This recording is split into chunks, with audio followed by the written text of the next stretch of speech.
ಇನ್ನು ಧರ್ಮಸ್ಥಳದಲ್ಲಿ ಶವಗಳನ್ನ ಹೂತಿಟ್ಟ ಆರೋಪ ಪ್ರಕರಣ ಇವತ್ತು ಕೊನೆಯ ಪಾಯಿಂಟ್ ನಲ್ಲಿ ನಡೆಯಲಿದೆ ಶೋಧ. ತೀವ್ರ ಕುತೂಹಲ ಕೆರಳಿಸಿದೆ 13ನೇ ಪಾಯಿಂಟ್.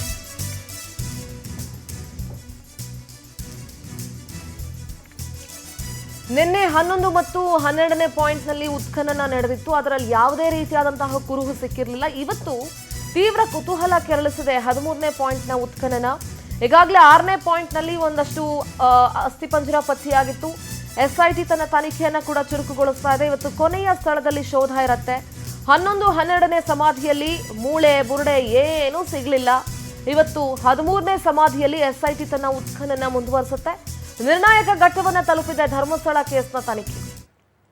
ನೋಡಿ, 13ನೇ ಪಾಯಿಂಟ್ 2019ರವರೆಗೂ ಈ ಪಾಯಿಂಟ್ ಇರಲೇ ಇಲ್ಲ ಅಂತ ಹೇಳ್ತಾರೆ. ಅಲ್ಲಿಂದ ಈ ಪಾಯಿಂಟ್ ಇದ್ದಿದ್ದು. ಆದರೆ ಈಗ ಬಂದಿರುವ ಅನಾಮಿಕಾ ಕೊಟ್ಟಿರುವಂತಹ ಕಂಪ್ಲೇಂಟ್ 2014 ಮತ್ತು ಅದರಿಂದ ಹಿಂದಿಂದು. ಸೊ ಹೀಗಾಗಿ ಇವತ್ತು ಈ ಕೊನೆಯ ಪಾಯಿಂಟ್ನಲ್ಲಿ ಶೋಧ ಕಾರ್ಯ ನಡೆಯುತ್ತೆ. ಬಹಳ ಕುತೂಹಲ ಮೂಡಿಸಿದೆ. ಸಾಕಷ್ಟು ಸಾಮಾಜಿಕ ಜಾಲತಾಣಗಳಲ್ಲಿ ಈಗ ಆಲ್ರೆಡಿ ಇದ್ರ ಬಗ್ಗೆ ಚರ್ಚೆ ಆಗಿದೆ. ಇಲ್ಲಿ ಏನೋ ಸಿಕ್ಕೇ ಸಿಗುತ್ತೆ ಅಂತೆಲ್ಲ ಹೇಳ್ತಾ ಇದ್ದಾರೆ. ಆದರೆ ಈಗ ನಿರ್ಣಾಯಕ ಘಟ್ಟವನ್ನು ಧರ್ಮಸ್ಥಳ ಪ್ರಕರಣ ತಲುಪಿದೆ.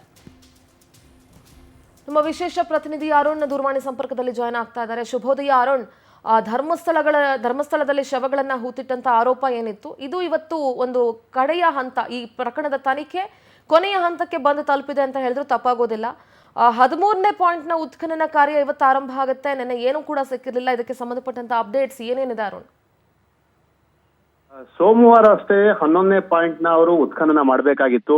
ಆದ್ರೆ 11ನೇ ಪಾಯಿಂಟ್ ಉತ್ಖನನ ಮಾಡೋದಕ್ಕೆ ಬದಲಾಗಿ ಸೋಮವಾರ ಎಸ್ಐಟಿ ತಂಡದವರು ಹಾಗೂ ಅನಾಮಿಕಾ ಅವರನ್ನ ಗುಡ್ಡ ಹತ್ತಿಸ್ಕೊಂಡು ಹೋಗಿದ್ರು.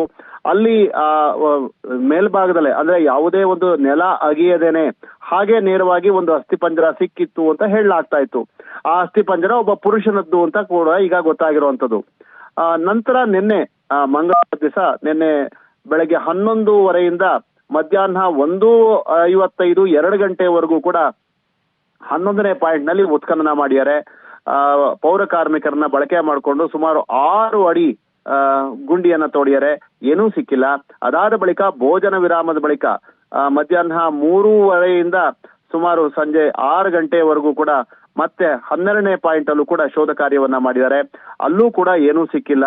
ಇವತ್ತು ಅಂತಿಮ 13ನೇ ಪಾಯಿಂಟ್. ಈ 13ನೇ ಪಾಯಿಂಟ್ ಕೂಡ ರಾಷ್ಟ್ರೀಯ ಹೆದ್ದಾರಿ ಪಕ್ಕದಲ್ಲೇ ಆತ ತೋರಿಸಿರುವಂತದ್ದು. ಹಾಗಾಗಿ 13ನೇ ಪಾಯಿಂಟ್ ನಲ್ಲಿ ಏನಾದ್ರು ಸಿಗುತ್ತಾ ಅನ್ನೋದು ಇವತ್ತು 10 ಗಂಟೆಗೆ ಮತ್ತೆ ಶೋಧ ಕಾರ್ಯ ಆರಂಭ ಆಗ್ತಾ ಇದೆ. ಬಹುಶಃ ಇದು ಕೊನೆಯ ಪಾಯಿಂಟ್ ಆಗಬಹುದು. ಅನಾಮಿಕಾ ಹೇಳ್ತಾ ಇದ್ದಂಥದ್ದು ಏನು, 13, 12, 11ರಲ್ಲಿ ಸಾಕಷ್ಟು ಸಂಖ್ಯೆಯಲ್ಲಿ ಕಳೆಬರಗಳಿವೆ, ಅಲ್ಲಿ ಅಸ್ಥಿಪಂಜರಗಳು ಸಿಗುತ್ತವೆ, ಅಲ್ಲಿ ನೀವು ಶೋಧ ಕಾರ್ಯ ಮಾಡಬೇಕು, ಅಲ್ಲಿಂದಲೇ ಮೊದಲು ಪ್ರಾರಂಭಿಸಿ ಅಂತ ಹೇಳಿ ಆತ ಒತ್ತಾಯ ಮಾಡಿದ್ದ. ಆತ ಯಾವ ಸ್ಥಳಗಳಲ್ಲಿ ತೋರಿಸಿದ್ನೋ ಅದೇ 11, 12 ಸ್ಥಳಗಳಲ್ಲಿ ಇದುವರೆಗೂ ಏನೂ ಸಿಕ್ಕಿಲ್ಲ. ಜೊತೆಗೆ ಈಗ ಪಾಯಿಂಟ್ 11ರ ಸಮೀಪ ಏನು ಸೋಮವಾರ ದಿವಸ ಅಸ್ಥಿಪಂಜರ ಸಿಕ್ಕಿತ್ತು, ಅದು ಒಂದಲ್ಲ ಬದಲಾಗಿ 3 ಅಸ್ಥಿಪಂಜರ ಅಂತ ಹೇಳ್ಬಿಟ್ಟು ದೂರುದಾರರಾಗಿರುವಂತ ಸುಜಾತ ಭಟ್ಟ ಅವರ ಪರ ವಕೀಲರಾಗಿರುವಂತ ಮಂಜುನಾಥ್ ಕೂಡ ಹೇಳಿಕೆಯನ್ನ ಕೊಟ್ಟಿದ್ದಾರೆ. 1 ಸಿಕ್ಕಿಲ್ಲ, 3 ಸಿಕ್ಕಿದೆ. ಅಲ್ಲಿ ಅಗದೇ ಇಲ್ಲ, ಅಗದೇನೆ ನೇರವಾಗಿ ಮೇಲ್ಭಾಗದಲ್ಲಿ ಸಿಕ್ಕಿರುವಂತ ಅಸ್ಥಿಪಂಜರ. ಈಗಾಗಲೇ ಅದರಲ್ಲಿ ಒಂದು ಪುರುಷನ ಅಸ್ಥಿಪಂಜರ ಅಂತ ಸಾಬೀತಾಗಿದೆ. ಅದು ಕೂಡ ನೇಣು ಹಾಕೊಂಡಿರೋದಕ್ಕೆ ಅಲ್ಲಿ ಪಕ್ಕದಲ್ಲೇ ಹಗ್ಗ ಇತ್ತು, ಜೊತೆಗೆ ಆ ಪುರುಷನ ವಸ್ತ್ರಗಳು ಕೂಡ ಅಲ್ಲೇ ಇತ್ತು ಅಂತ ಹೇಳಿ ಬಹುತೇಕ ಗೊತ್ತಾಗಿರುವಂತದ್ದು. ಈಗ ಅದಕ್ಕೆ ಹೊಸದಾದಂತ ಕಥೆಯನ್ನ ಹೇಳ್ತಾ ಇದ್ದಾರೆ ವಕೀಲರು. 1 ಸಿಕ್ಕಿಲ್ಲ, 3 ಅಸ್ಥಿಪಂಜರ ಸಿಕ್ಕಿತ್ತು. ಅದರಲ್ಲಿ 1 ಮಹಿಳೆಯ ಅಸ್ಥಿಪಂಜರ ಆಗಿತ್ತು. ಅದು ಸೀರೆ ಕೂಡ ಅದರಲ್ಲಿ ಸಮೀಪದಲ್ಲೇ ಸಿಕ್ಕಿತ್ತು ಅಂತ ಹೇಳ್ತಾ ಇದ್ದಾರೆ. ಅದನ್ನ ಎಸ್ಐಟಿ ಅವರಿಗೆ ಖಚಿತಪಡಿಸಬೇಕಾಗಿದೆ. ಇದ್ರ ಜೊತೆಗೆ ಇನ್ನೂ 2 ಕೇಸ್ಗಳು ಅಂತಂದ್ರೆ ಜಯಂತ್ ಅನ್ನೋರು ಅಲ್ಲಿ ಧರ್ಮಸ್ಥಳದಲ್ಲಿ ಒಬ್ಬ ಅಪ್ರಾಪ್ತ ಬಾಲಕಿಯೊಬ್ಬಳ ಶವ ಸಿಕ್ಕಿತ್ತು.